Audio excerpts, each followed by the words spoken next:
अनुगुल जिला आठमल्लिक ब्लॉक ठाकुरगढ़ थाना आंबसर मुंडा पंचायत जनकपुर ग्राम गुली माड़ जनकपुर ग्रामर ध्रुव नायक गुरुतर।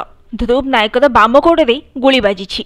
सबुदिन भली आज सकाळु ध्रुव नायक जंगल को छतु संग्रह करने को जाइथिबा बेले एक बुदा मूले छतु संग्रह करुवा समय एक शिकारी कौनसी जंगली जंतु भावी गुली चालना करिथिला एवं बंधुक गुली ध्रुव नायकर बाम गोड़े बाजिबा परे ध्रुव चित्कार करिबारु शिकारी घटनास्थल फेरार मारिथिला। एने जंगल में अन्य स्थान में छतु संग्रह करुवा लोके दौड़ी आसी परिवार लोके तुरंत ध्रुव को गुरुतर अवस्था आठमल्लिक मेडिकल आनी चिकित्सित करथिले।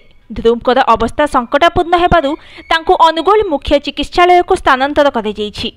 एने ठाकुरगढ़ पुलिस ए संपर्क में अवगत नथिबा सूचना दैछन्ति। सेपटरे आठमल्लिक उपखंड चिकित्सालय परिसर में गुली माड़ संपर्कित किछि खबर परिवेशन कले असुविधा हेबो बोली धमक दैछन्ति जने व्यक्ति एवं कहउछन्ति आमर ठाकुरगढ़ थाना सहित आमर कथबार्ता सरिछि, तुमे केते न्यूज परिवेश कले किछि हेबो नाही बोली कहउछन्ति। मात्र ए विषय रे ठाकुरगढ़ थाना आईआईसी किछि जानि नाहंती बोली आमको कहिछन्ति। गाँव में आलोचना हेउछि परिवार लोके सहित मिसी ठाकुरगढ़ थाना घटना को चपाई देबाकू उद्यम करुछि।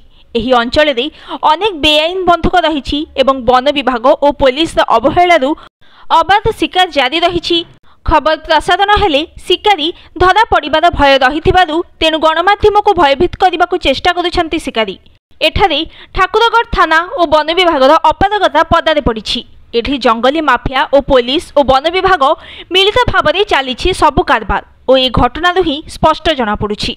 पुलिस गुलीमाड़ घटना घटाइथिबा शिकारी को केबे धरिबारे सफल हेउछि ताहा देखिबाकू बाकी रहिला। Bureau report news today.